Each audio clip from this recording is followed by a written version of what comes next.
Hey guys, welcome to the official podcast of Develop Beyond Unplugged. And in this episode, we're going to be talking about managing your fears. And the topic of fears is an interesting one because sometimes in personal development, we make the mistake of labeling all fears as bad. And we think like fears are the end of the world. They stop us from growing. They stop us from evolving. And while there certainly is a lot of truth to the fact that fears can be one of the strongest roadblocks in our path to our success, to our happiness. What we need to realize is that we have fears for a reason, and those fears that we have in our life, they are a result of us being wired for survival. And Begonia says, hi, hello. And what we have to realize is we are wired for survival.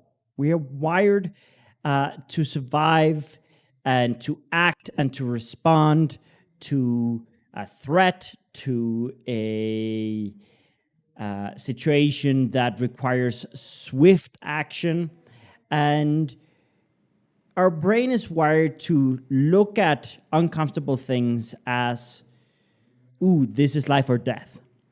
And the truth is, we live in a safer point in history than ever. Yeah, even with COVID. We live in a time in history where we have access to healthcare, we have access to infrastructure, we have access to education, we have access to all these things that really mean that many of the things that would have killed our ancestors will not kill us now. So we are kind of in a state where, sure, there are risks, and we have to respond to real risks, but we need to filter which risks are genuinely something that I need to have a fear response to, and which things are just something that, oh, okay, maybe I am becoming too anxious, maybe I'm becoming too afraid, maybe I'm, reacting in a way that might not be appropriate for the situation. So that's why we have to treat everything by a case-by-case basis, and we got to look at things with the mentality of, I want to live a healthier, richer life.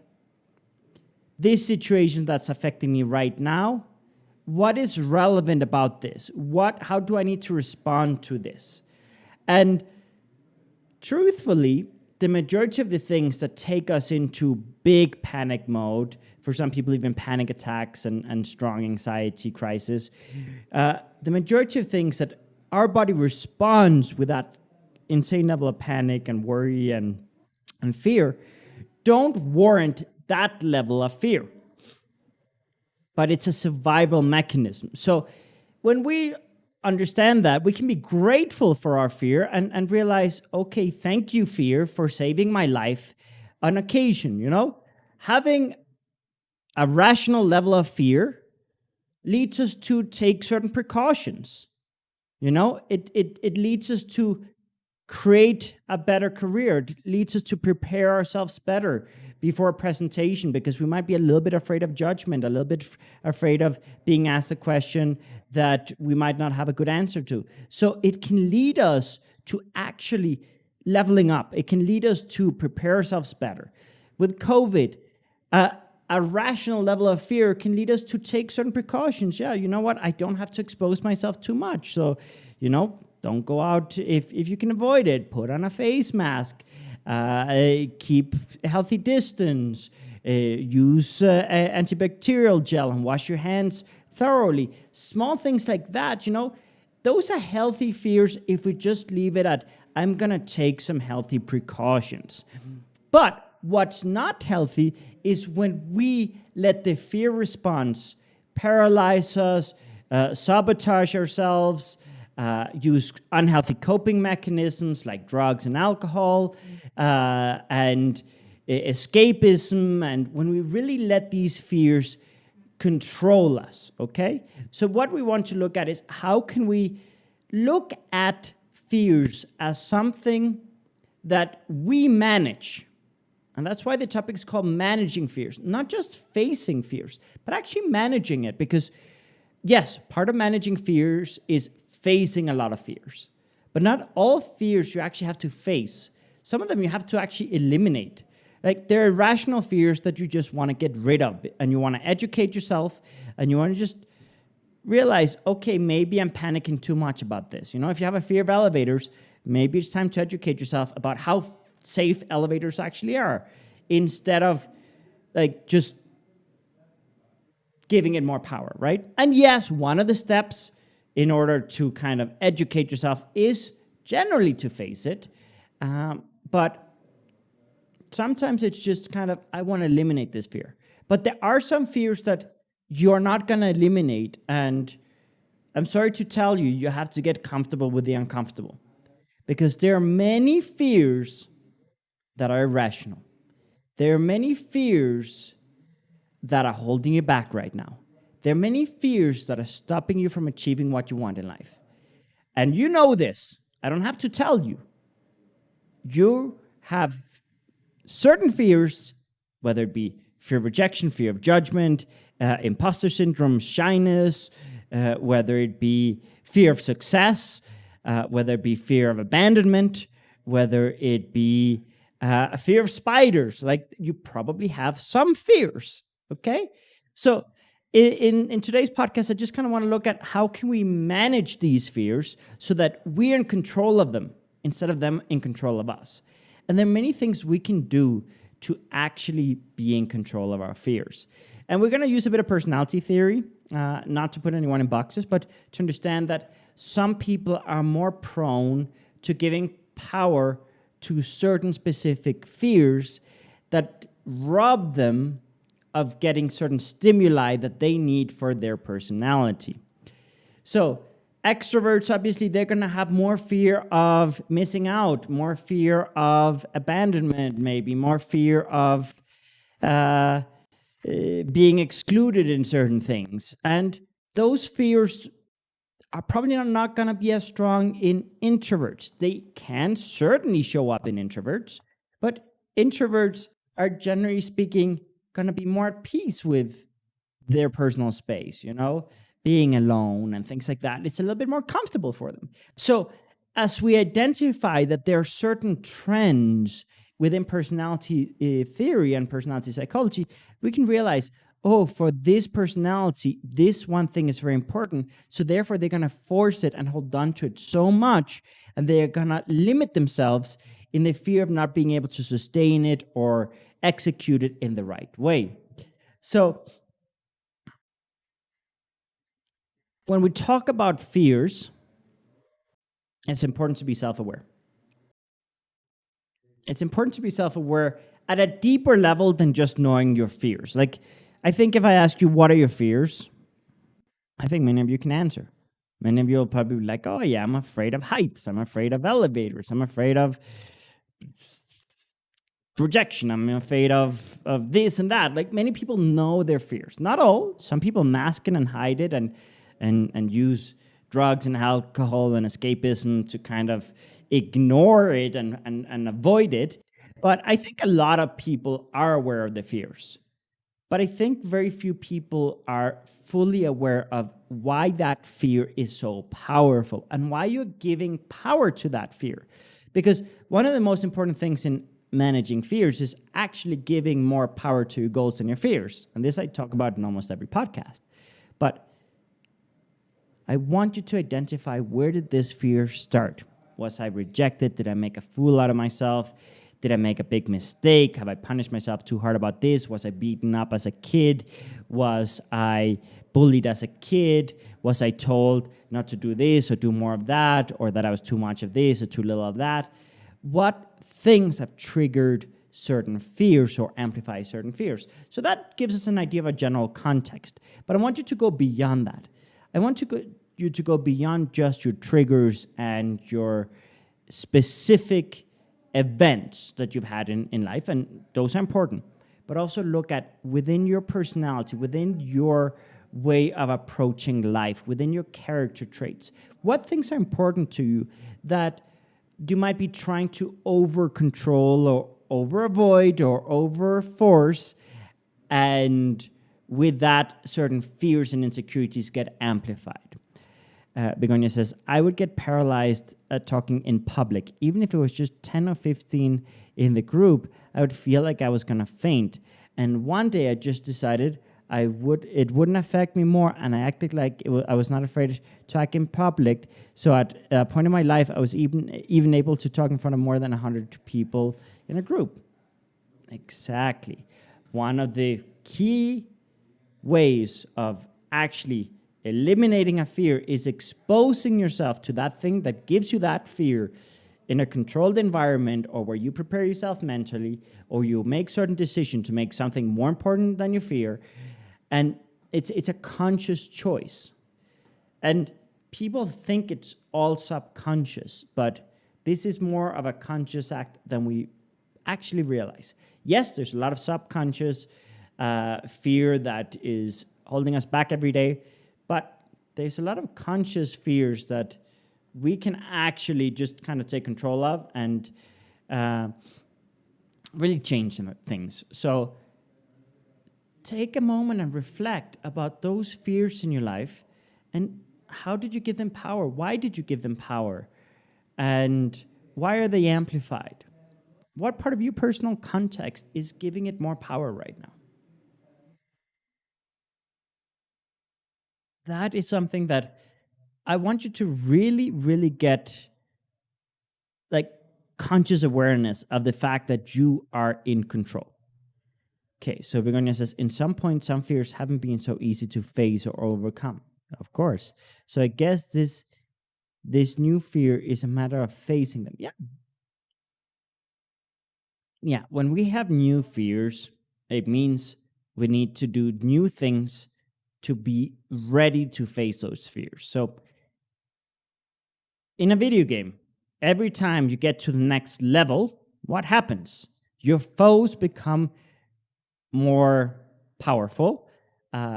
Your challenges become more complex. The levels get progressively harder and harder and harder.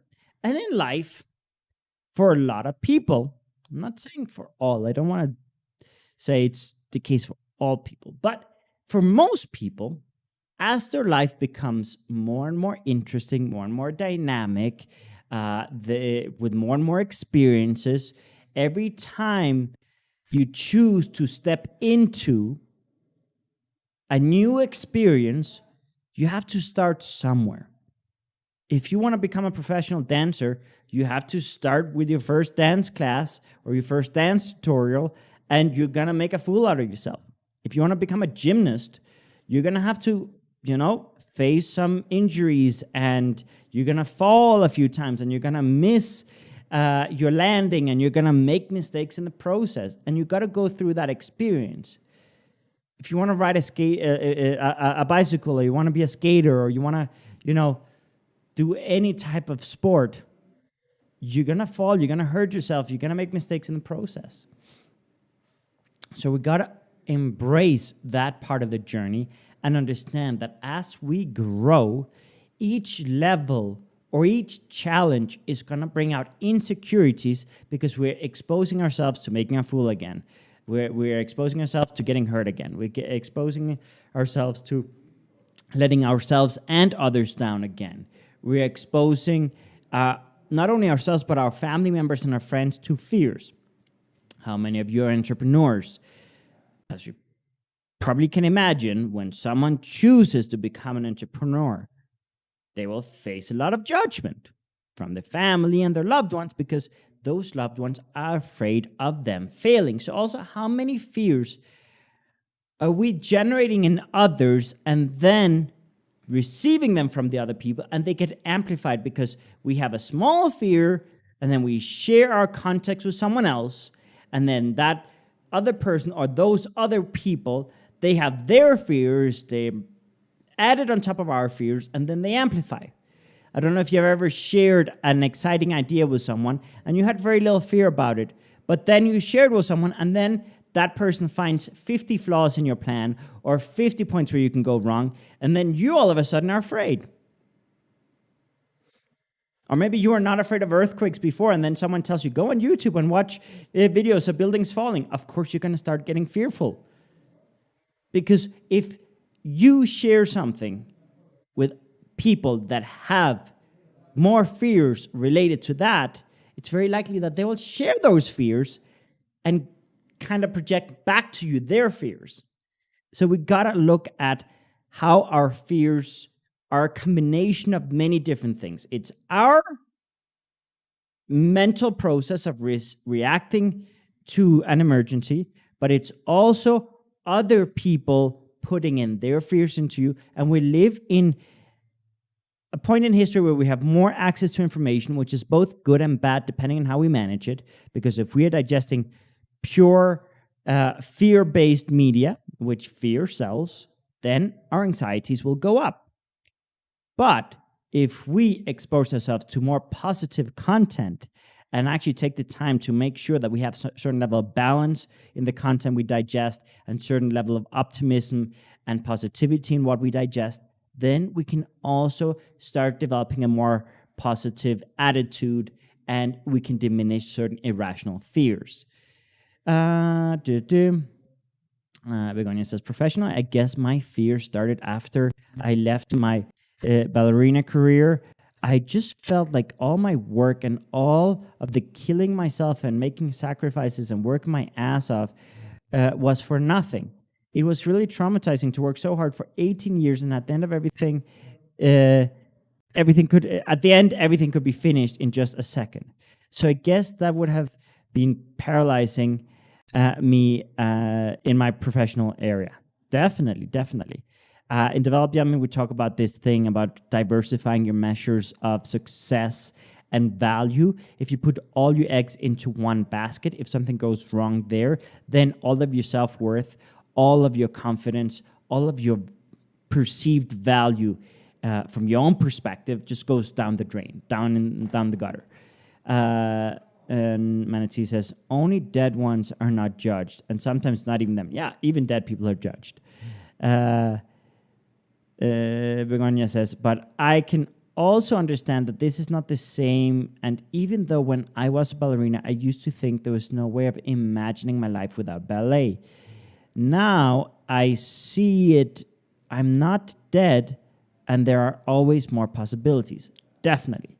And the worst thing that could happen is me not moving from where I am now. So it definitely got better by facing fears than by being paralyzed. Yes. So what we have to understand is our response to fears is often not the healthiest. So sometimes we get paralyzed, sometimes we escape, sometimes we face a fear unprepared and go straight into action, and then we fall flat on our face because we don't go through the actual process of, training or educating ourselves or preparing ourselves mentally or asking for help or building the support network we need, and then things don't quite work out. So it's definitely something that we need to look at and reflect, how can I get unstuck? How can I make my goal more important than my fear? And how's my context affecting me? And what can I tweak in my context to make this better? So in this episode, I will mention a bit of the elements. Last week, some of you asked me to cover a little bit more about the elements. It's not the best topic to go full-blown into the elements, but there's definitely a lot of information we can get by exploring the elements with fears in mind. So, hello, Steve. So one of the things we want to look at a little bit is, with the elements, what are the things that they seek out the most and therefore make super important and therefore get either paralyzed or overcompensate or escape certain responsibilities and give so much power to their fear? And how does your personality or combination of personalities influence you to give more power to certain specific fears?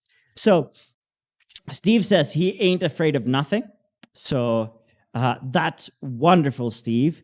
I am very impressed by you. You're super strong. Yay! Nah. And so he is afraid of a lot of things. However, he's not afraid of the same things as me. And there are many things that I'm afraid of that he thinks are a little ridiculous. And that's the important thing about understanding context, to generate empathy and understanding about what we are going through and what other people are going through. We have to understand that we all have very different fears. And Steve says, just kidding, I'm afraid of a bunch of things, like earthquakes. Yeah, and he's more afraid of earthquakes now because he made the beautiful choice of watching a bunch of YouTube videos of buildings falling. So yeah, that's kind of fun. Great way to fuel your fears. That's definitely a great tip. Let's fuel our fears. Just kidding. Okay, so I'm going to go a little bit over the elements in this podcast episode. Talk a little bit about what instincts or what needs, what desires do they have, and how can they end up amplifying their fears related to that? So, for example, an electric type, Steve says, David made that decision for me. Yeah, I can see that. So, an electric type, being more extroverted, is going to seek out more socialization, more adventure, more rich and dynamic experiences, constant change. They want to travel. They want to try new things. They're more impulsive, so they want to act quickly. So some common fears that they might experience are fear of missing out, fear of not being able to have a certain experience, fear of being stuck, fear of not having the resources or freedom to travel and explore, fear of losing friends. There's a lot of fears that can get amplified related to their specific needs. So a lot of electric people are afraid of things that are too serious, too strict, too structured, things that are too limiting, things that are where they can feel trapped, things where they can feel like they're missing very important experiences and they can't, have the life that they want. So what does this lead them to sometimes do? Well, sometimes that fear leads to certain coping mechanisms. And the coping mechanisms, it can be a wide range of things. But sometimes the fear of missing an experience can lead them to overly passionately seek out certain very stimulating, very exciting, adrenaline-pumping experiences that might have certain risks and might bring them certain problems. And what happens if they experience too many things that brings them into trouble? They can end up being afraid of that side of their personality. A lot of electric people I know are afraid of their impulsive, exciting, youthful side because it has brought them into a lot of impulsive, bad decisions. Because they were in a situation where they didn't manage their energy managed them, therefore they did things that they regretted. They're impulsive, so they generally don't hold themselves back too much before, but after the fact, they punish themselves. So a lot of electric people, depending on what stage they are in their life, can either be afraid of missing out and afraid of losing experiences and therefore end up in terrible situations because they didn't actually manage things properly. And by not managing their fears and actually processing their fears, they went full impulsive, or because they have been so impulsive for so long and have gotten into so much trouble because of that impulsivity, then they can end up being afraid of their own impulsivity and therefore create a world that's much, much smaller. So it's one of those kind of things that it depends on our general context, because two electric people can definitely have very different fear responses and very different fears, but a lot of it is going to revolve about that need for movement, exploration, adventure, fun, socialization, and there will be sometimes traumas there that will make them be afraid of the process, or there will be a lack of experiences that will make them afraid of missing out and might lead them to actually become too impulsive. Begonia says, I could tell you were joking. Even electric people love movement. Some electric people are afraid of earthquakes. That's actually a good joke. Actually, it took me a minute to connect the dots, but it's brilliant, actually. The first time that Steve was in an earthquake, he was like, I want more. It's exciting, it's fun. But yeah, then someone told him to watch videos about buildings falling, and then all of a sudden, it wasn't so fun anymore. So don't fuel your fears, please. Now, the fiery type, what does the fiery type seek? The fiery type seeks status, seeks to be in leadership positions, to be in control, to be productive, to have the public image, respected, admired. They seek to have, that feeling of high value, and the thing that happens with fiery people is in their desire to achieve that status, sometimes they become overly perfectionistic and overly controlling of their image. And then they end up sometimes overspending. Sometimes they end up over-controlling, over-perfecting, postponing. Oh, I can't do a video right now because I'm not perfect. My fiery side, the primary reason why I don't create more content is because I keep, it's like, oh, I haven't shaved, or I'm not wearing the right clothes, or my hair is a little messy, or this or that. Like, they're so concerned about their image that they sometimes rob themselves of what they need the most, which is that status, to be seen, to be heard, to be respected, to be admired.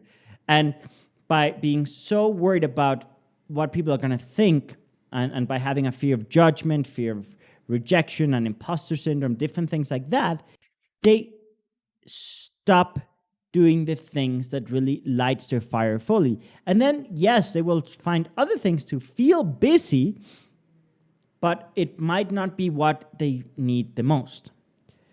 Begonia says, but seriously, today my father told me he wanted to talk when he's back from Spain, but wouldn't tell me what it's about. And my electric doesn't want to be in a serious talk with a metallic element, and my element can't stop thinking, what did I do wrong? Or what is he going to talk about? Yeah. Our elements, exactly, they lead us to have different fear responses in different situations. The electric type is afraid of that kind of seriousness and that kind of tension.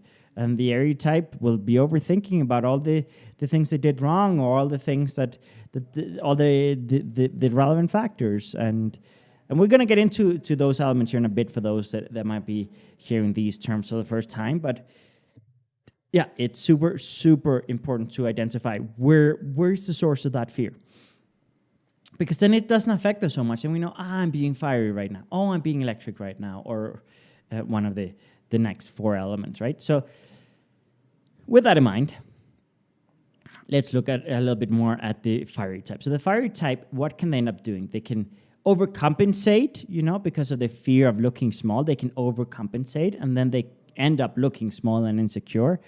Not to get into politics, but look at Donald Trump. When people attack him, then he starts attacking everyone else, and he puts other people down to feel better about himself, right? And it's kind of obvious when someone is doing something to overcompensate, right? So fiery types sometimes go into overcompensating because of their fear. Sometimes they get paralyzed because of their fear. Sometimes they become overly bossy and controlling because of their fear. Sometimes it becomes overly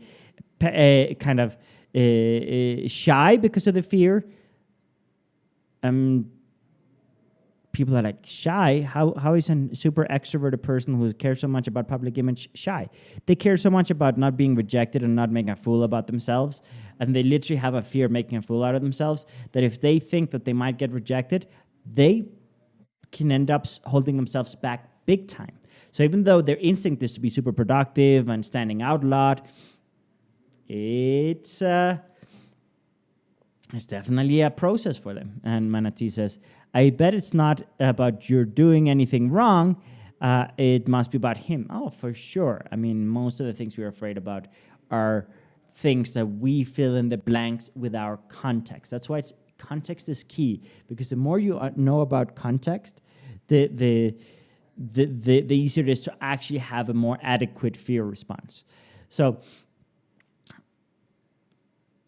getting back to the fire type, if you see in you that you're overcompensating, or you're getting overly afraid about making a fool out of yourself, or overly concerned about your public image, or you are overcompensating, or you're losing yourself in your work to not face certain fears and kind of tricking yourself into feeling productive, but there's this elephant in the room that needs your attention, and you know you need to tackle it, but you're so afraid of it that you're just kind of lose yourself in your work. Then identify, okay, my fiery side needs some stimulus, it needs some attention. And one of the things we talk about is all of these elements. The fears amplify when they're drained, when they're burnt out, when they're insecure, when they lack context. And all of these things have remedies. All of these things we can work on. And one of the things we talk about in Develop Yum is regenerative spaces, doing those things that fill you with energy and inner peace and with confidence, so that you can face those challenges, you can face those fears in a healthy way, in a productive way, instead of in a coping mechanism way that brings us more problems and just kind of grows the problems and grows the fears and feeds the fears. So moving on to the next element, the aquatic element. The aquatic element is a very emotionally expressive element. It's very emotionally driven, very sentimental, very detail-oriented, very loving and caring, but also sometimes dramatic, because they're so in tune with all of their emotions, good, bad, ugly, difficult, all of them. The aquatic type is very in tune with their emotions, and therefore they have very emotional reactions to things, which means a lot of the fears that they're going to have are things like fear of abandonment, fear of loss, fear of being alone, fear of overriding or replacing something. They are very nostalgic, and they hold on to a lot of memories from the past and a lot of objects from the past, and they add a lot of sentimental value to things. But by adding so much sentimental value to everything, they become so afraid of replacing things, losing things, and also fear of missing out, especially with loved ones. The fear of being excluded, that's a big one. So aquatic people have a lot of kind of very strong fears related to their emotional connections to things, people, thoughts, plans, environments, spaces. Their emotional bond with things is something that they really are afraid of losing. And their fear of losing that emotional bond leads them to sometimes being overly dramatic. For example, in relationships, an aquatic type can end up creating a lot of drama and a lot of separation and reconciliation to feel loved and to feel cared for. But little by little, they can be deteriorating that relationship because of that strong need to strengthen the relationship. And sometimes by being overly clingy because of their fear of losing someone, they might push someone away. So we have to be aware of how we manage our fears so that we don't just force what we want, because many times that has the opposite effect of what we're trying to achieve. So aquatic types: fear of abandonment, fear of loss, fear of missing out, fear of being excluded, fear of replacing, fear of losing, and fear of destroying an emotional bond to almost anything or anyone. And this can also sometimes lead them to be afraid of change, like moving houses, moving apartments, taking a new job, leaving a job, changing relationships, things like that. Actually leaving something behind to open up new doors can be super scary for them.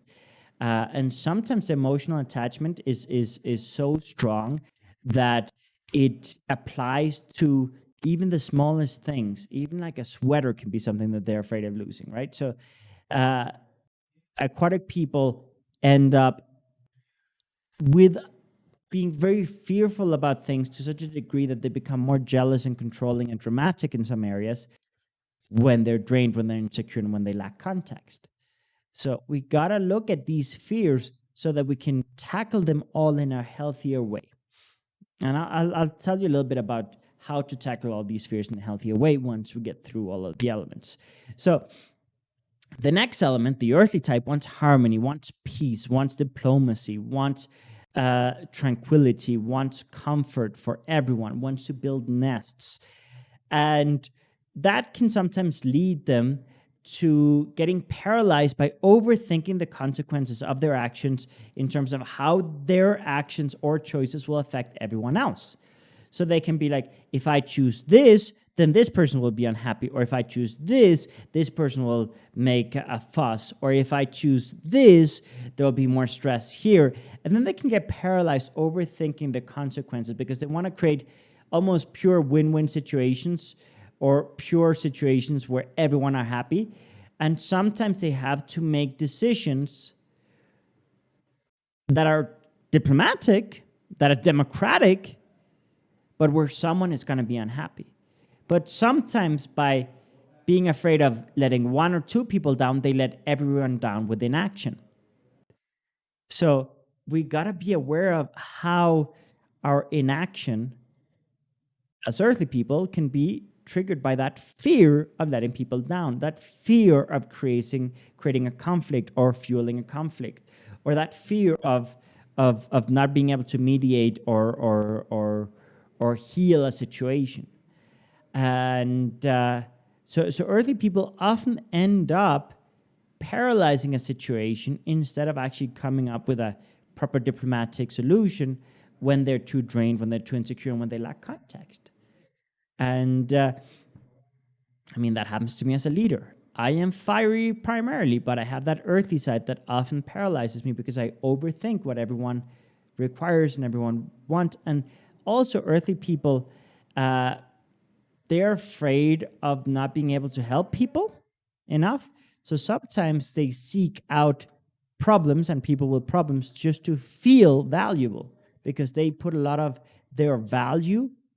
They rely on kind of their results in helping people to kind of define their value a lot. So that's something that we also see with earthly people, that they sometimes end up with too much paralysis or seeking out too many problems.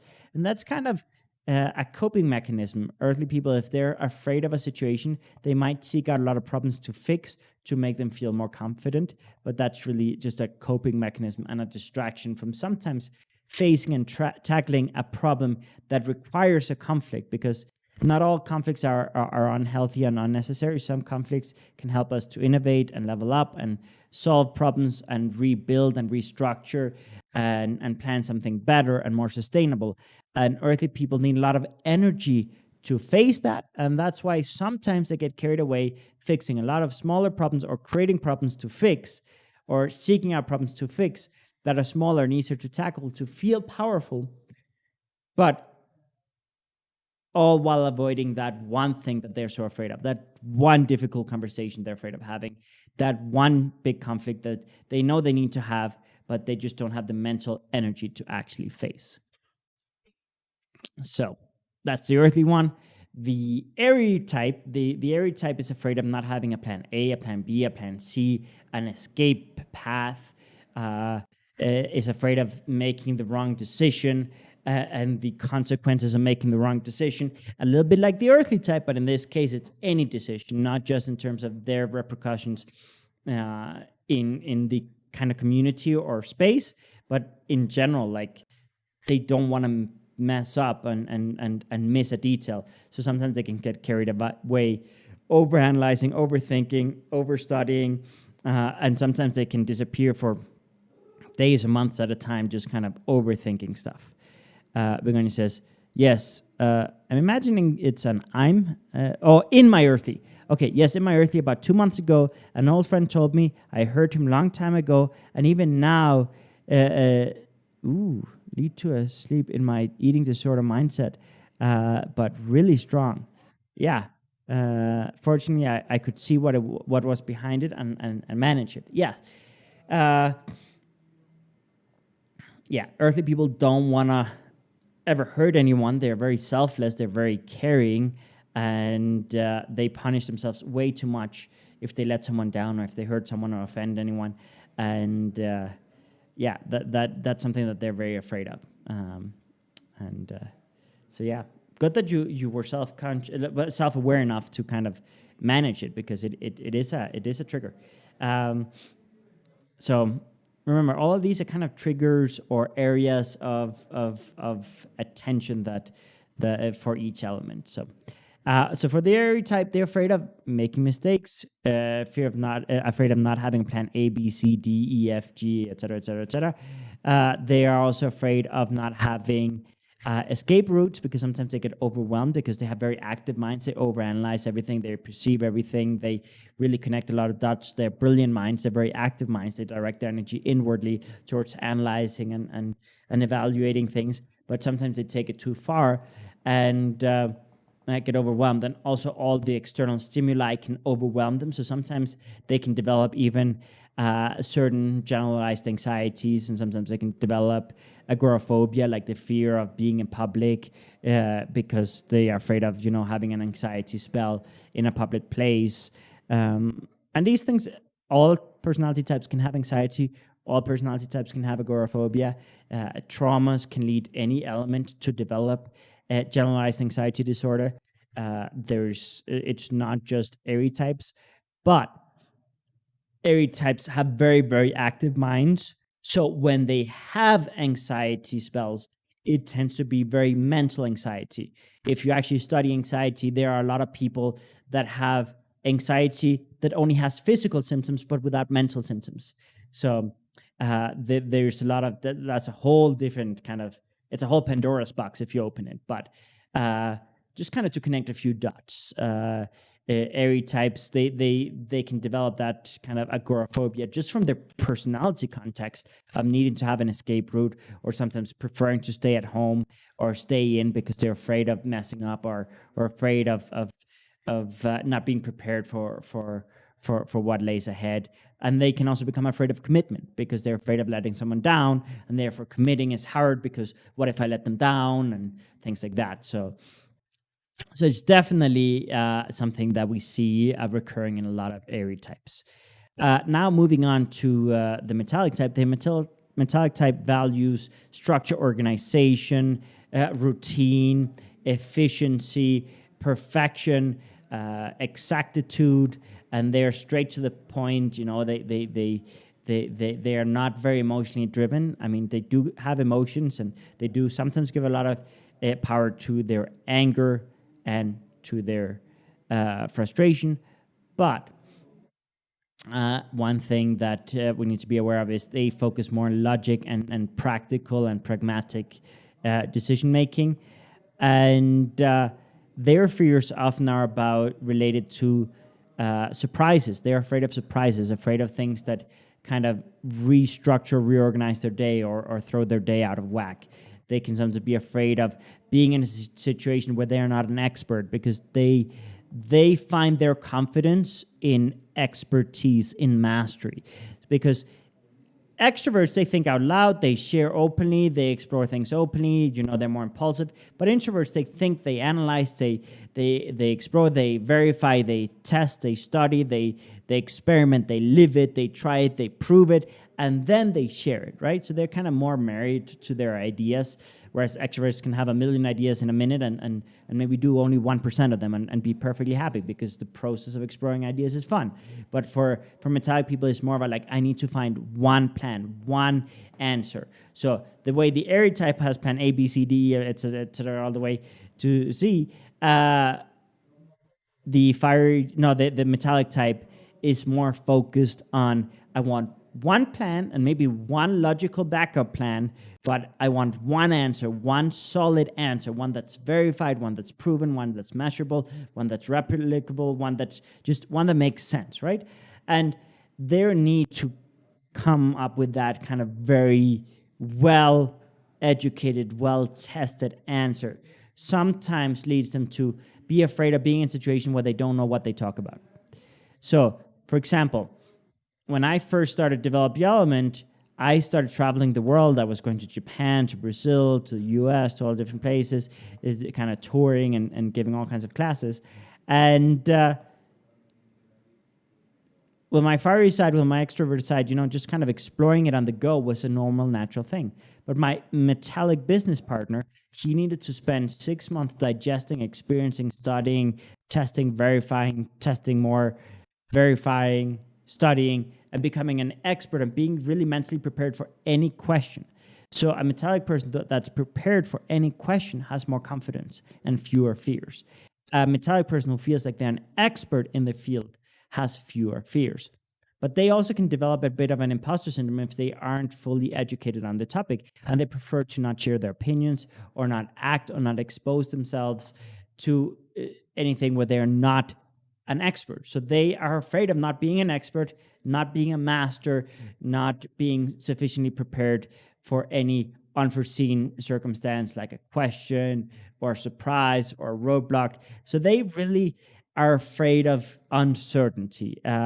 Whereas the more extroverted types, you tell someone about uncertainty, it's like, ooh, exciting possibilities, adventure, something new, something different. But the metallic type, because they're so afraid of uncertainty, that's why they like their routines, they like their structure.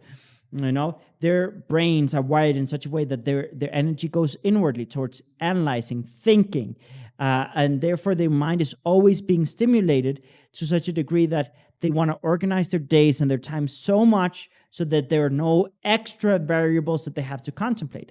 But extroverts, on the other hand, their energy is directed outwardly, so therefore they leave kind of a void where they need more stimulus, more action, more adrenaline, more dopamine, more fun, more adventure, more new things, more changes, more uncertainty, more surprises, because they need to stimulate everything that's kind of that void that they leave by instantly sharing all of the energy outwardly. But introverts, like the airy type and the metallic type, they already have so active minds and kind of hold on to that energy and direct it so inwardly that they really want to limit those surprises. And airy types and metallic types both want to limit surprises, but it's a little bit different. An airy type has probably already prepared mentally for many of the possible surprises because they really plan for most possible outcomes. And it's an active part of their mental process. Whereas metallic types, they're like, that's a distraction. That's a waste of time. It's illogical. It's inefficient. I don't want to do that. So anything that generates that uncertainty leads to frustration, resentment, disappointment, anger, in the metallic type, and they can just get frustrated and fed up with all the things being so disorganized or unplanned or unstructured, or things changing or being so surprising. And Manatee says, that's so true. I want to know the plan. I want to stick to it because that makes me feel secure. It makes me feel like things are under control. Else I feel so lost and afraid. Exactly. A metallic type, if you tell them, oh, we're going today, we're going on a surprise trip to this place, it's like, holy fuck, I have to reevaluate everything. What do I need to pack? What do I need to plan? What do I need to do? Because many times introverts, they need to mentally prepare. They need to recharge the social battery before social events. They need to recharge the mental battery to have enough mental agility for all the unforeseen circumstances. And like they need to plan ahead. Metallic people, when I travel with them, they're already planning weeks in advance all the things they need to do and everything they have to have, and they prepare themselves mentally. An electric type, you tell them, oh, we're leaving in 5 minutes on this surprise adventure. It's like, yay, that's exciting. That's the best thing that can happen to me. So when we know these things, we can understand, honestly, there's a big variability in the type of fears that get amplified in each element. Every individual with every combination of elements, and we're all a mix of all the elements, but what we look at in Develop the Element is what are the strongest 3 biological elements that kind of drive you.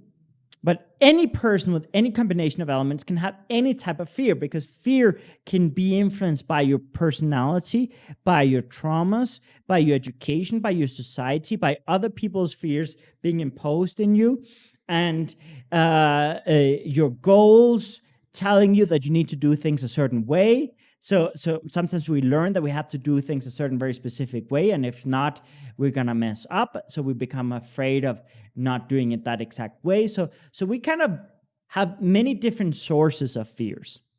But one thing we talk about in Develop Your Element is when we recharge our inner battery, and we talk about how we all have a mental battery, an emotional battery, a social battery, and a physical battery.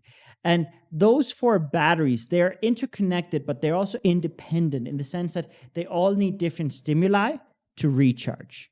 They all need different training to be prepared for more, right? You need to train your mind. You need to train your body.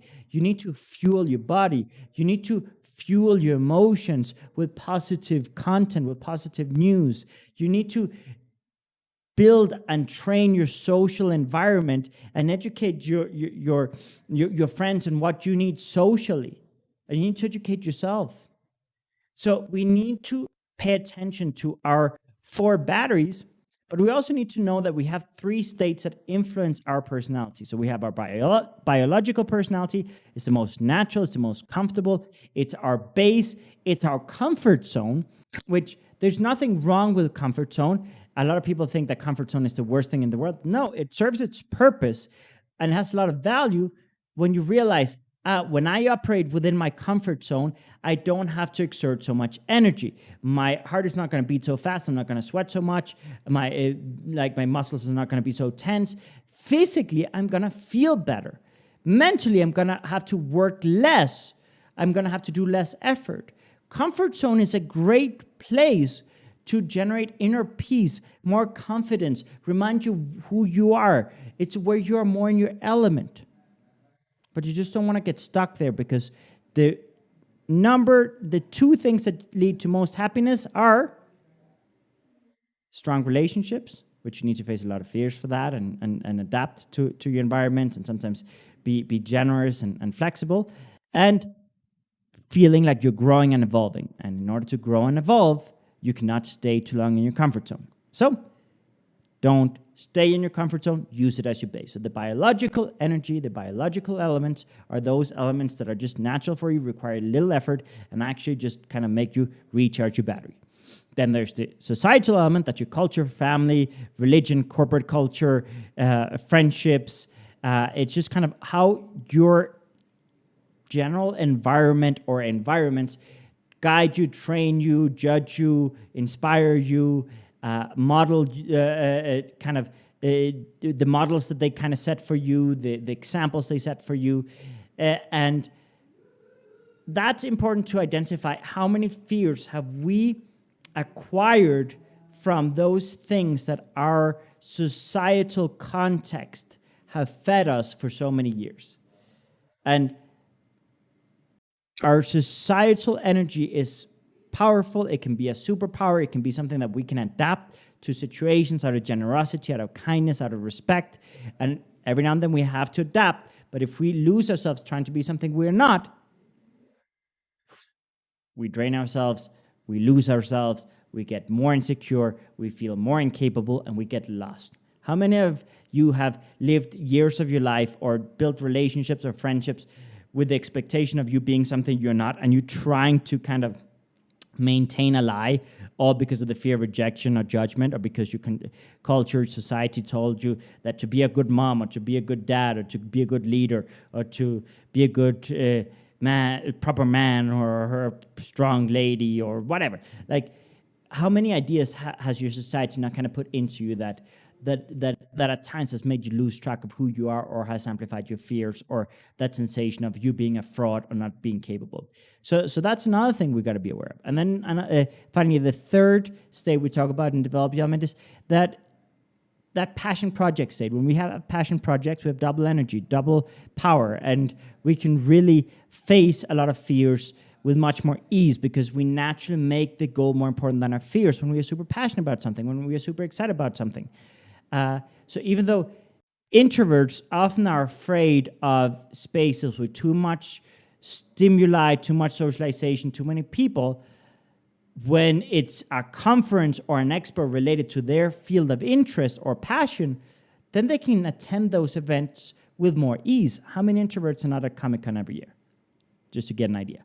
So when we understand that passion projects, they unlock a reserve battery, a double battery, extra power, we become more capable of facing fears. So what we want to do is recharge our base in our biological nature by nurturing it, by stimulating it, by permitting ourselves the activities, the environments, and the distractions that might seem like they're irresponsible, but if you look a little further, they might just be those things that give you that energy and inner peace, right? So we got to recharge our base. We got to evaluate in our societal context, when is it really required and more positive and generous and wise to adapt myself, and when am I literally adapting myself out of fears? Because what we want to do with our societal context is adapt out of generosity and collaboration, not adapt out of fear, okay? And finally, with passion project, it says, what passion projects can I use to double my battery, whether they're separate from this project, just permitting myself to explore this thing that I'm so excited about, so that I get so excited, I have extra energy that I forget to sleep, eat, I forget and lose track of time, and just like I'm unstoppable. Or what things can I find within this project or within this task that I can take ownership of and get excited about and find extra passion about? Because within every job, every project, every task, there are subtasks or sub-projects that you can kind of find that passion, right? So find your passion, filter the noise of what's really yours and what's societal, what's really generous and what's really just stupid, and find the things that you need to recharge your battery. Extroverts are going to need more action, more fun, more adventure, more socialization, more dynamic lives. Introverts are going to need more tranquility, more personal space, more privacy. And when we understand that, it's like, okay, I'm not going to judge that about myself. I'm going to give myself the stimuli that I need so that I am prepared for what comes next. Every element, when they're drained, when they're insecure, when they lack context, they're operating in their worst version and will end up using a lot of unhealthy coping mechanisms, and will get paralyzed, will get lost, or will force things, and will have conflicts, and will just kind of not manage their energy nor their fears. They will kind of avoid them or kind of navigate around them, but in a way that just kind of creates more problems. But every element, when they're regenerated, when they're educated, when they have confidence, when they feel prepared, when they're properly trained for what comes next, are unstoppable. And they can direct those same character traits that you're afraid of or that have brought you a lot of problems in the past. They can be turned into your superpowers if you nurture them and if you manage them and if you direct them. And all of a sudden, the impossible can become possible. The hard can become easy. And the boring can become fun, and the stressful can become light and just comfortable. And a lot of things can change when you take control. But with all of that said, sometimes we have to make sacrifices. Just don't make stupid, unnecessary sacrifices out of insecurities. Sometimes we have to be uncomfortable, because that's where we grow, that's where we learn, that's where we adapt, that's where we evolve as human beings. So we have to get comfortable with the uncomfortable, but we shouldn't be so stupid as to think that we need to always be uncomfortable, because that's unsustainable and leads to burnout. So remember to take breaks, remember to recharge your battery, remember to distract yourself, remember to just have fun sometimes, or do things that just kind of are relaxing and that don't seem productive, but that actually are super productive, because it's what recharges you. So sometimes you might need to watch Netflix, sometimes you might need to go to a bar, sometimes you might need to play some video games. Don't rob yourself of the stimuli that gives you the confidence and the energy that you need to face the next level. Every time you level up, there are going to be more insecurities. Every time you level up, there are going to be more fears. So prepare yourself for each level. Have a period of time where you're in your comfort zone to recharge, and have a period where you're out of your comfort zone to grow and to evolve and to learn new things. Have a period where you're in your comfort zone to relax and breathe and catch your breath. Have a period where you are out of your comfort zone and kicking ass and trying new things and learning new things. And in the process, ask for help if you need to, study new things if you have to. It doesn't make you weak to ask for help. Last week's episode, we talked about this. It makes you confident because it means you're no longer giving power to what are other people going to think, and you're giving more power to your goals and your fears. So please ask for help. It does not make you stronger to do it alone. It actually makes you weaker doing it alone, because that just means you're afraid of what are people going to think or say. And that's just honestly a cowardly move. So learn to ask for help. There's nothing wrong with that. You're not being selfish. It's actually a generous act. Begonia says, what I've learned is that all your challenges end up turning into your comfort zone once you have enough practice with it. Exactly. And being uncomfortable means you're growing. Exactly. You have to go through a period of discomfort while you're learning something. And yeah, you're going to have to make a fool of yourself. You have to fall. You have to make mistakes. You know, if you're not falling, if you're not making mistakes, if you're not receiving judgments, if you're not being rejected, that means you're not innovating. That means you're not stepping out of your comfort zone. That means you're not growing. And that means you automatically have failed. That means you've given up. Failure and rejection are critical parts of your path to success. Okay? So get comfortable with the uncomfortable, but don't stupidly think that you need to be uncomfortable all the time to grow all the time, because sometimes you need a breather. Sometimes you need to cut yourself some slack. Sometimes you need to relax. Sometimes you need a break, and that's okay. Just don't get stuck in your comfort zone, because then you stop growing and then you enter into depression because you're not growing. And Begonia says, it's funny because we're constantly looking for comfort. Yes, one of the things that we have to realize is we are wired to seek comfort because that we associate with safe, and safe we associate with survival. But nowadays, we live to 100, 110 in most cases. Well, not most cases, but like we at least live to 85, 90, 95, 100. And yes, some people even up to 110 and I think even approaching 120. And that is thanks to advances in our knowledge, in our infrastructure, in our healthcare. And we have more time to make mistakes. We have more time to learn in the process. And we are generally safer now than in the past, because in the past, our societies were more violent. They were more war prone. I mean, after the Second World War, the international community came together and really signed a lot of treaties, and really the world has a lot of guidelines to kind of take care of each other as a global community. And we need to understand that globally now we take care of each other.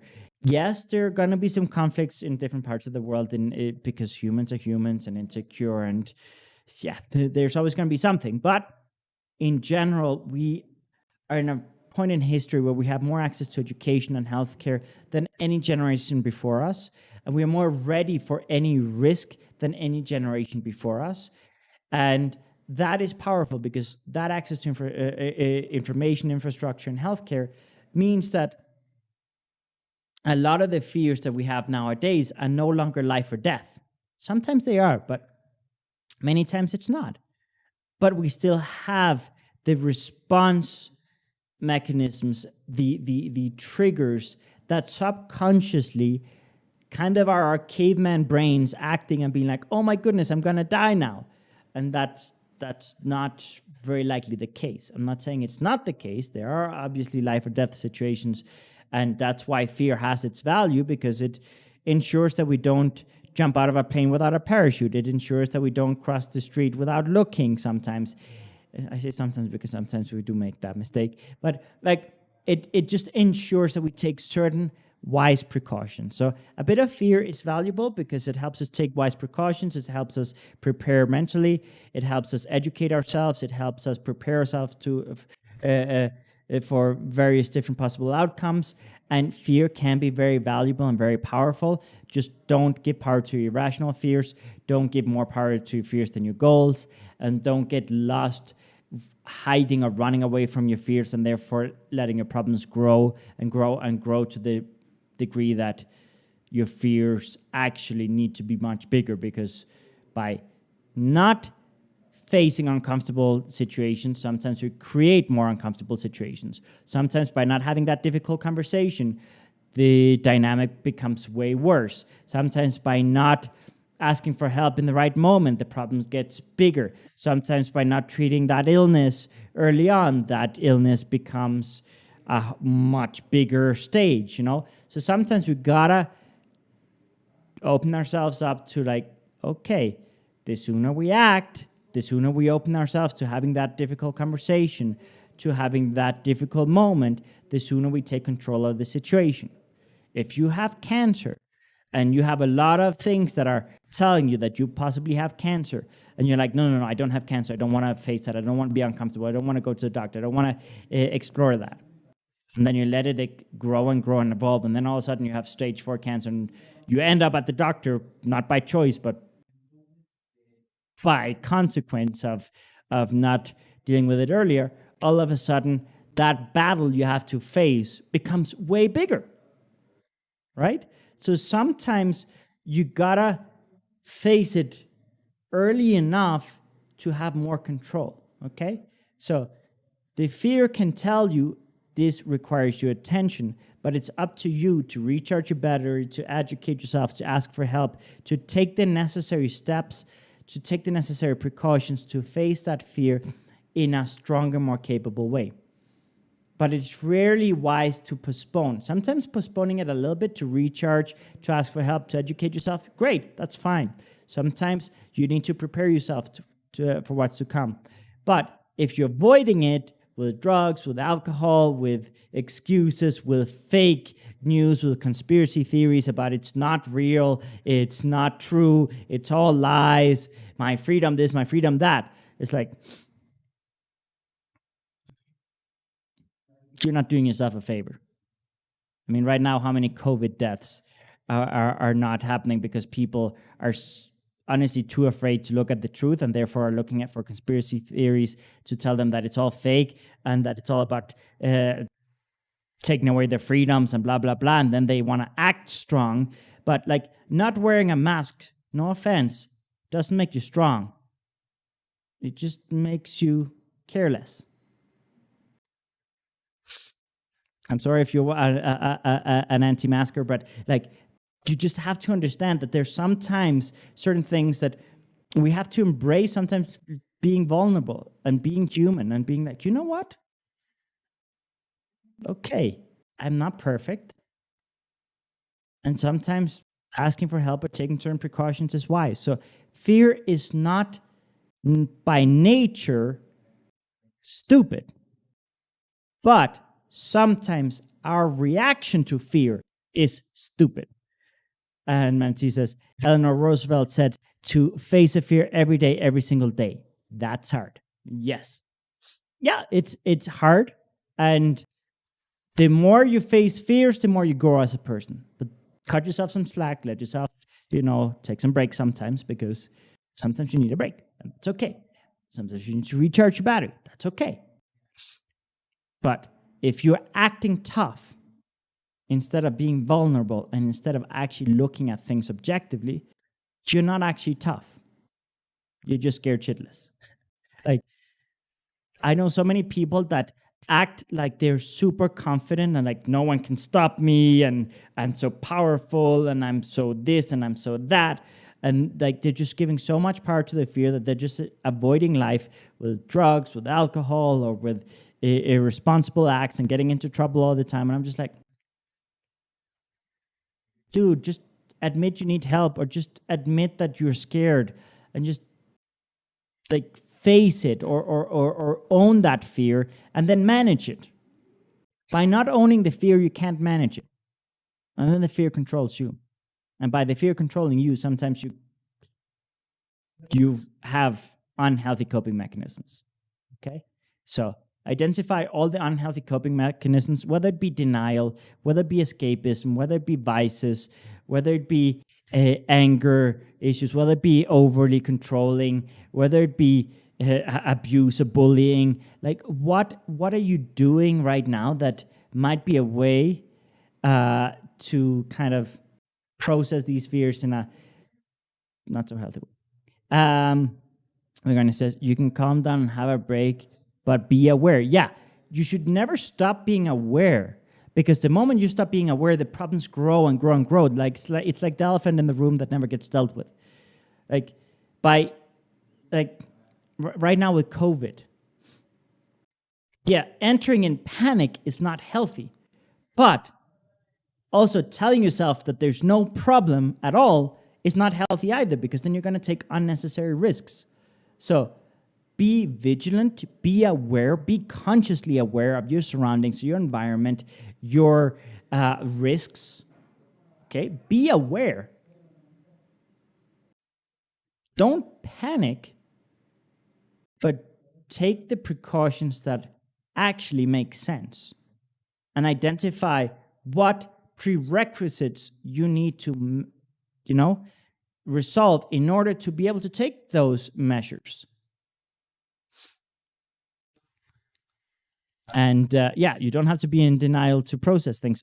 Exactly. Like, you can't process things if you're in denial, really. Like, it's a way that people think that they're processing things, but if we really are honest, it's avoiding processing things, because you might not have the mental bandwidth in that moment to process the seriousness of a situation. So therefore, I'm just going to be in denial, and it's just going to get out of control.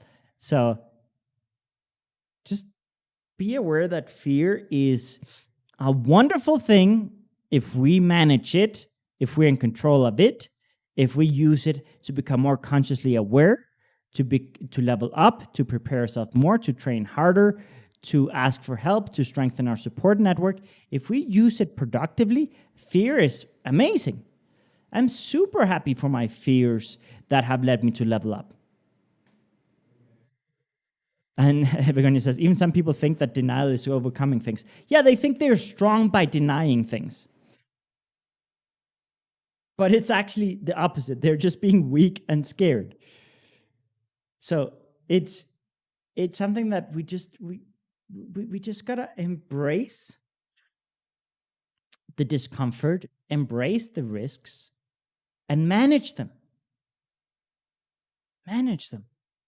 Take control. But taking control is not being irresponsible. It's not flexing and acting tough and acting ultra powerful or invincible. No, it's being vulnerable enough to admit, I need help, or I need to prepare something here, or I need to study something here, or I need to take some precautions here. Okay. And then expose yourself to what makes you afraid, but in a controlled, wise way. Not with avoidance, but okay, this is my goal. I want to make my goal more important than my fear. What steps do I need to take? If you want to, get over a fear of elevators, you're going to have to get on an elevator. If you want to face the fear of public speaking, guess what? You're going to have to do some public speaking. Right? But in the process of doing it, just make sure you are preparing yourself in a healthy way. Not forcing it. Not putting other people down to feel better. Not being in denial. Not avoiding it. Not paralyzing yourself. Not giving too much power to your frustration. Just see it for what it is. Right now, I have this insecurity.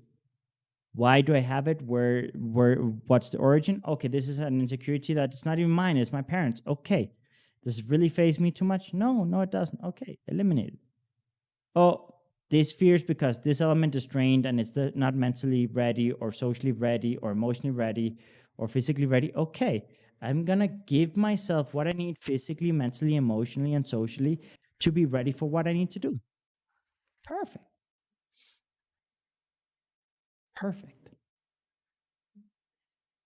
It's that simple. Take the steps you need to take to be ready for the next level.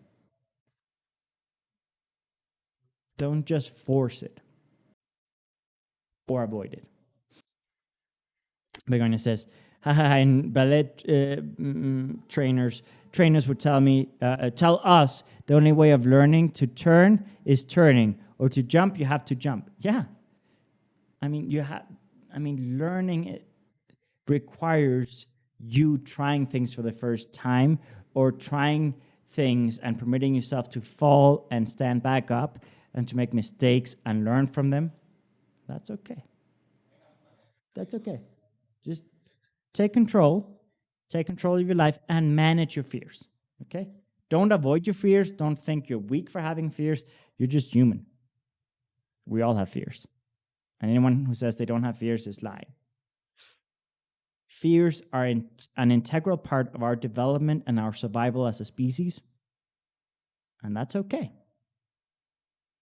Just manage it. It's uncomfortable, but it's worth it. And right now, there's definitely some fear that you have in your life that is holding you back in some area. And the first step is making your goals more important than your fears, and identifying what do I need to do to recharge, to prepare myself, to educate myself, to expose myself to what makes me fearful, and then desensitize myself to that fear as well.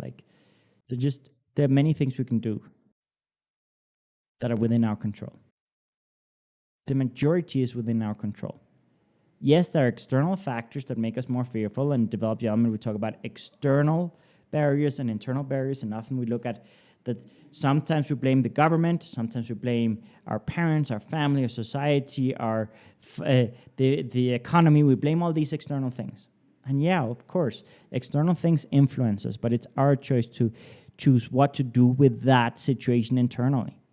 What fear is behind that? Is it fear of rejection, fear of failure, fear of success, fear of making a fool of yourself, fear of not being in control? What fear is behind that paralysis or that frustration that you currently are blaming others? Right now, I have a huge external barrier that COVID doesn't let me travel and do in-person classes and conferences. That's a huge external barrier.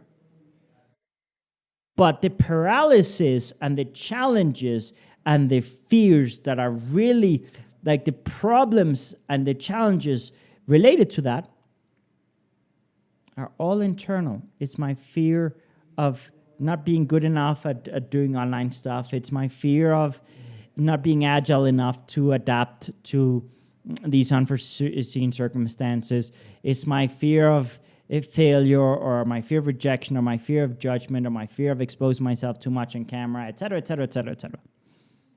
Behind that external thing, there's an internal thing that I can control. And the moment I take ownership of this situation and I stop blaming government, economy, COVID, this, and that, and I say, it's my responsibility to adapt to the times, to adapt to the conditions, to adapt to the situation. It's my responsibility to take ownership, take charge, and take control. And instead of pointing fingers, I will look inwardly and I will see what I can do to strengthen myself, to prepare myself to what I want to do next, and not limit myself and create the future that I want based on my terms. Yes, fully seeing, not ignoring, fully seeing the external factors, but internally working what I can work, tweaking what I can tweak, managing what I can manage, to not let that stop me. You have a GPS in your life, and when there's a roadblock, instead of stopping, you recalculate your route. You add the pit stops you need.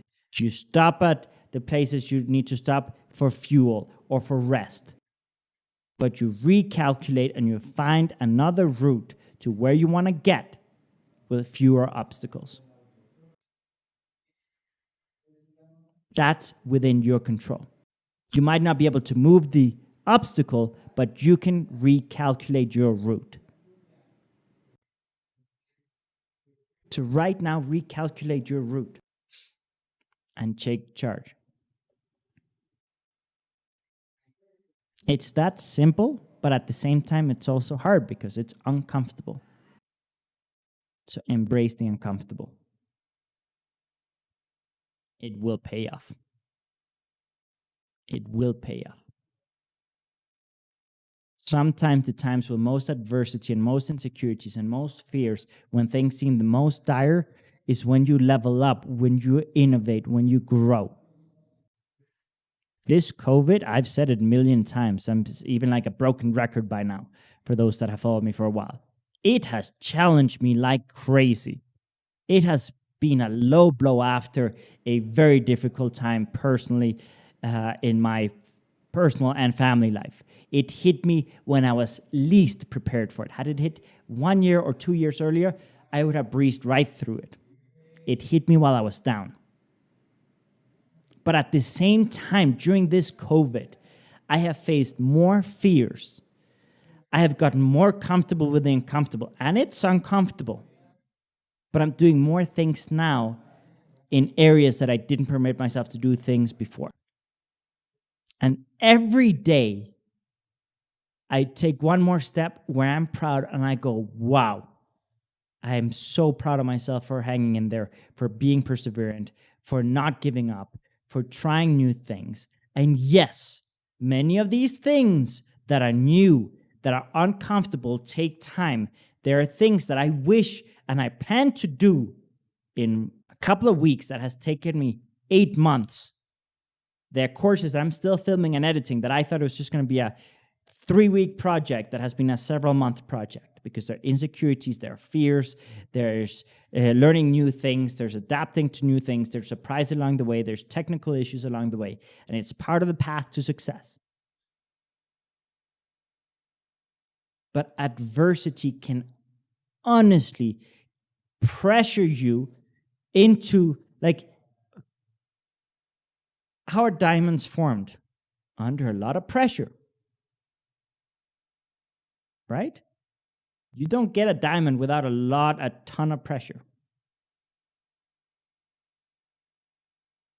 So if you're currently a diamond in a rough, you might just be able to turn into a full-blown, like, very high-carat diamond during adversity if you manage your fears instead of letting your fears manage you. And Manatee says, yep, just like the GPS, we really are. Exactly. We have control over so many factors in our lives, but sometimes we give up that control. Sometimes we give up that control to our fears. Sometimes we give up that control to our subconscious. Sometimes we give up that control to our society, our culture, our environment.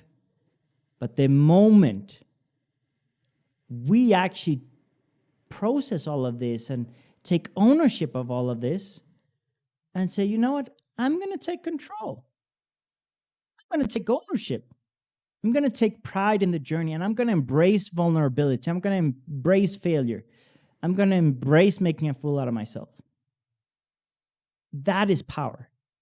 And Manatee says, that's very motivating, Yannick. Thanks for sharing. You walk the walk and talk the talk. I walk the walk and I talk the talk because I walk the walk of adversity and I talk the talk of actual struggle without trying to hide all of the challenges. But getting to that level of vulnerability required me on my fiery side becoming comfortable with vulnerability. My fiery side does not like that. My fiery side wants to act like everything is okay and perfect and under my control. My fiery side admitting that things are not fully under my control and that I need to sometimes adapt to certain external factors and learn new things and have humbling experiences, that's very hard for my fiery side. But yes, I have learned that the sooner I take ownership of that adversity, of that vulnerability, of those struggles, of those challenges, of those fears, I can do something about it. And it has been a long, hard lesson for me. And it's one that I hope by talking about this, you guys, can maybe skip a few mistakes that I've had along my path. And remember, mistakes are part of the path to success. So, don't beat yourself up for mistakes. But, if I can save you from making a few unnecessary mistakes in the way, That would make me happy. And if you do make mistakes, just pick yourself up and brush yourself up and try again. But prepare yourself. Educate yourself. Ask for help. Do whatever you need to do. Recalculate your route. Put the pit stops in you need. But don't just give up. Don't make the struggles bigger than they need to be. See them for what they are. I'm not saying there are no struggles in the country. I'm saying they're very real. But those struggles, they shape you and they help you grow. And sometimes the most difficult periods in your life are the periods where you grow the most. And maybe there's a delayed reaction. Many times there is because of our denial or our avoidance or our paralysis. But many times, those very difficult periods are just what we needed. Right now, I look at developed development, where it is today and where it was a year or two ago. And while I wish that certain conditions were more like they were a year or two ago, I realized just how much all of the challenges we've been through with COVID, all of the challenges we've been through with my family matters and my grandfather and my uncles and different things, I see how all the struggles we've had on the team to adapt to all of this adversity, how that has helped us level up, how the content is richer now than it was a couple of years ago, how we have better tools today than we had a couple of years ago, how that adversity and really living certain struggles has made this project richer. And yes, while there might be less money in the bank right now than there was a few years ago, in terms of human resources, human capital, in terms of content and research and development, in terms of experience, everything that I can measure beyond that one factor is better. Right? And that's why we so often talk about diversifying our measures of success and value. Because if I only value my success on how many zeros are in my bank account,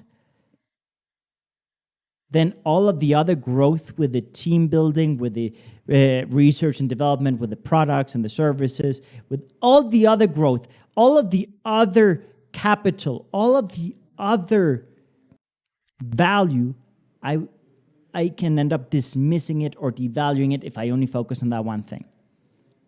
And that's a little bit like what Begonia was saying with her ballet career, that once that one thing that gave her purpose, value, happiness, and confidence was stripped away from her from one day to another because of some unforeseen circumstances, her life went crashing down. And that's what happens when we only measure our value and success on one thing. But in order to be more resilient and be able to face more fears, we have to diversify our measures of value and success so that when we are, fucking up in one area, or when external factors or unforeseen circumstances challenges us too much in one area, or delay one area, or postpone one area, we have other things to look at that give us that value, that give us that confidence. And there are many things that I thought I needed to feel valuable and successful a few years ago, that now that I've diversified my measures of value and success, I don't need those to feel confident in what I do. I don't need those to feel confident in what I do, because I have all these other things that make me feel confident in what I do. And I know that I can celebrate all these other areas, and that can give me the confidence and the energy to fix those few areas that currently are out of whack. And Begonia says, and remember also all the happy people and all the transformation you offer to so many people. First of all, thank you for that comment, because at the end of the day, one of the things that helps me hold on and keep going and facing fears is my commitment to sharing this with the world. Because these tools and this knowledge has helped so many people in my kind of core network has helped me personally so much that it's now a responsibility for me to share it with the world. So it doesn't matter what adversity and what challenges are along the way, I need to share this with the world. And having people like you guys receive this information, share this information, value and cherish this information, apply this information, it gives me a lot of confidence to keep going when certain specific things aren't working great. I look at this and I do go, you know what? It is working. Maybe not at the rate I want, maybe not at the level I want, in terms of I would love to currently have millions of people watching this live transmission of the podcast. But, you know, it all starts with changing one life at a time. It starts with changing one life at a time. And you got to start with your own life, and then on other people's lives.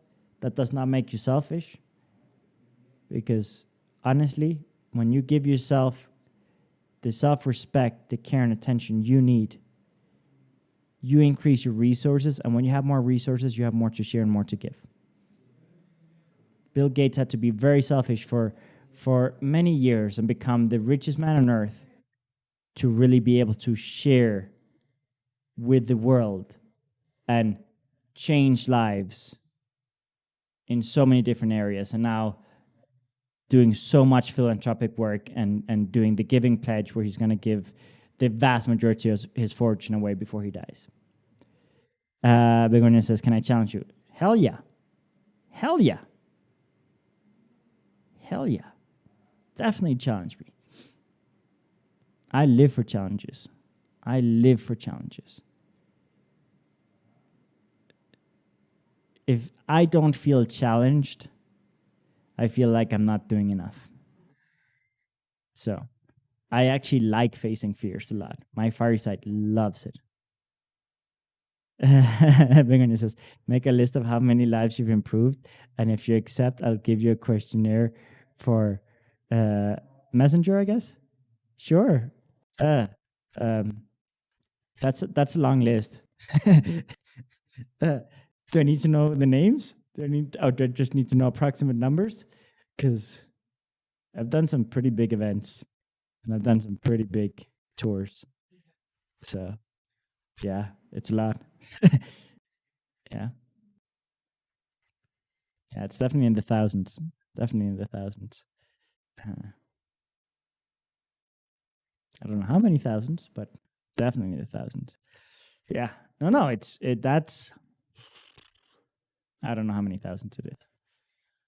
Because I've had 500 people in-person events, and I've had lives with up to 600 people and stuff in the past.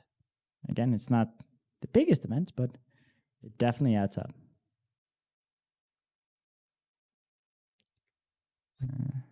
But also, kind of interview them. What are you asking? Like, are you telling me that I should kind of send a questionnaire to people and kind of get their assessment of things, or?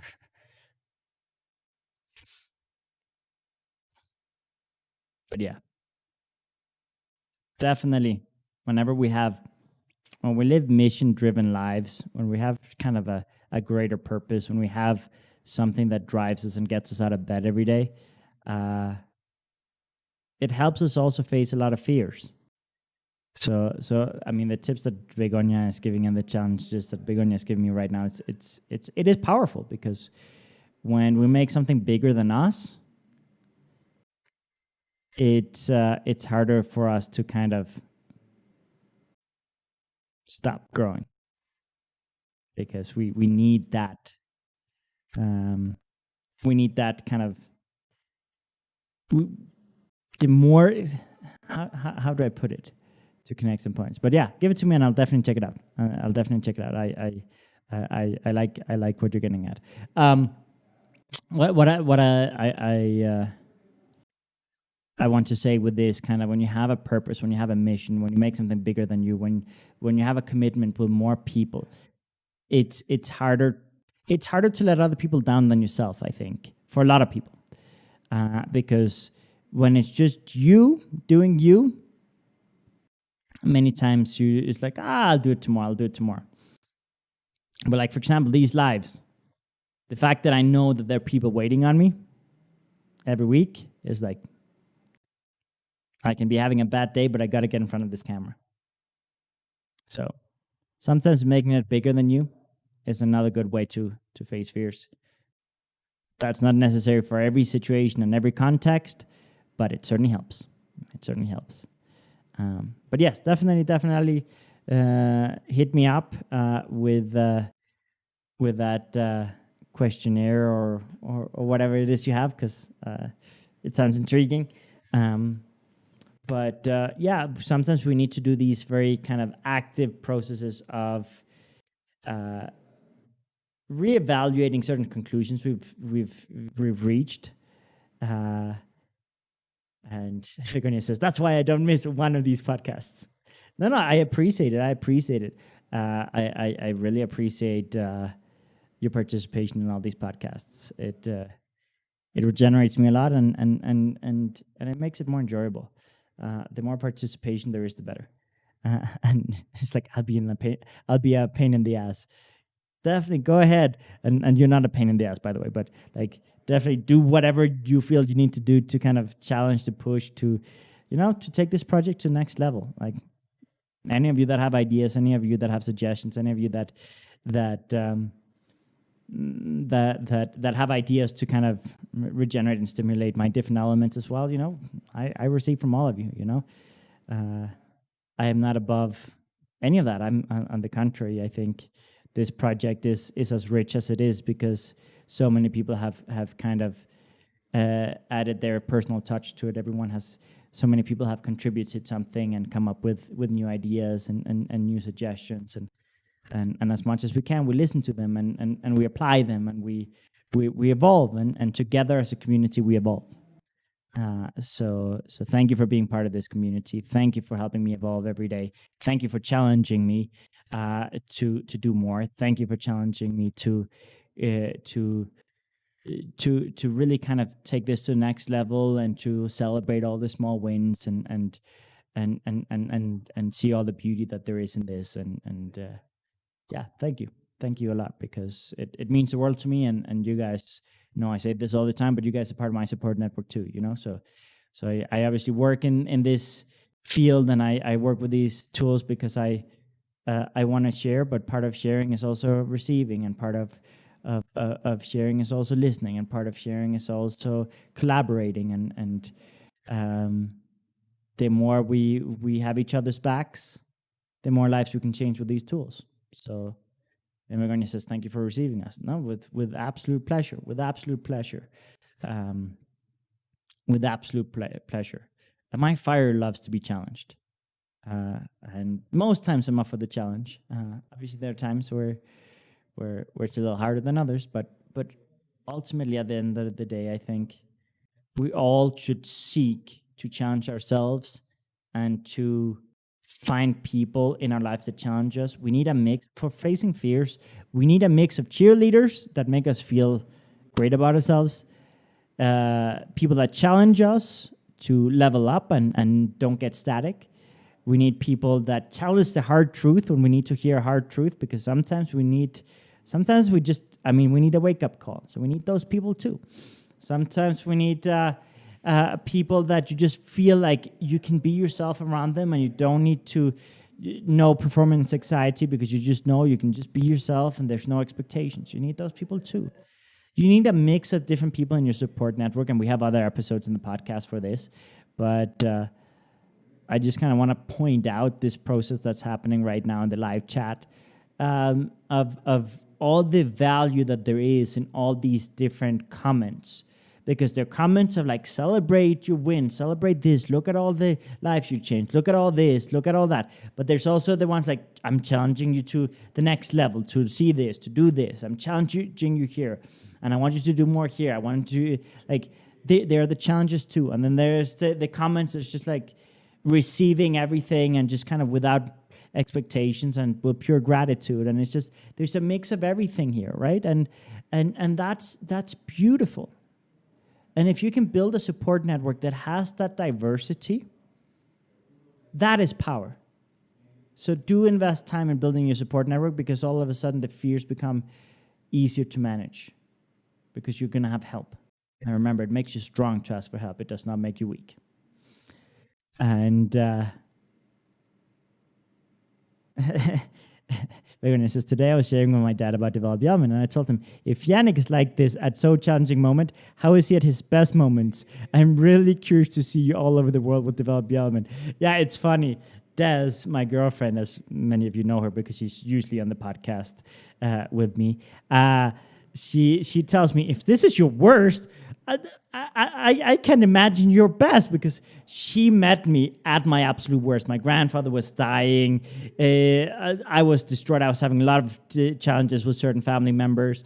It was a messy time. And then after the challenges, my grandfather, the COVID hit, and just so many surprises. So she's only seen me in what I call my worst. And she tells me, like, if this is your worst, I can't imagine your best. I will say it is thanks to these tools that we've developed here at Develop Young, and that throughout all of this adversity and all these challenges, and really throughout what have been my 2 most difficult years, I have grown the most. I have built some of the best relationships, friendships, team members. Like, it's been such a productive period despite all the challenges. And actually, thanks to a lot of the challenges, I have opened myself up to face certain fears and take more steps that are definitely things that I'm really proud of and really grateful for. Virginia says, yes, say hello to Des, by the way. Yeah, I'll definitely say hello. She wanted to be on today.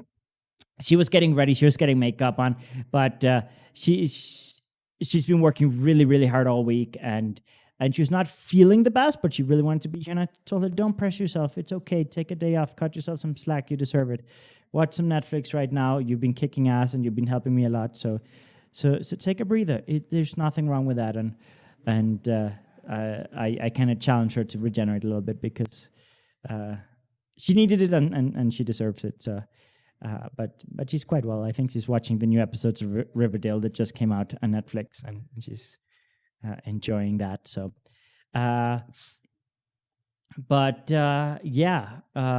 thank all of you so much for all of your support, all of you support in so many different ways. It means the world to me. And yes, I look forward to seeing what the future holds for Develop Yeoman and for this beautiful community that we are building, and thank you for being such integral parts of this community and helping really lay a foundation for what's to come. It's definitely exciting. And Begonia says she can be so hard on yourself, so it's great she takes it easy sometimes. Yeah, no, she's been killing it. She, on her fiery side, she's been helping so much and working so hard and taking on extra hours and doing so many different things to help out more. And I was just like, you know what? Take a breather. You deserve it. And Begonia says, it's a pleasure.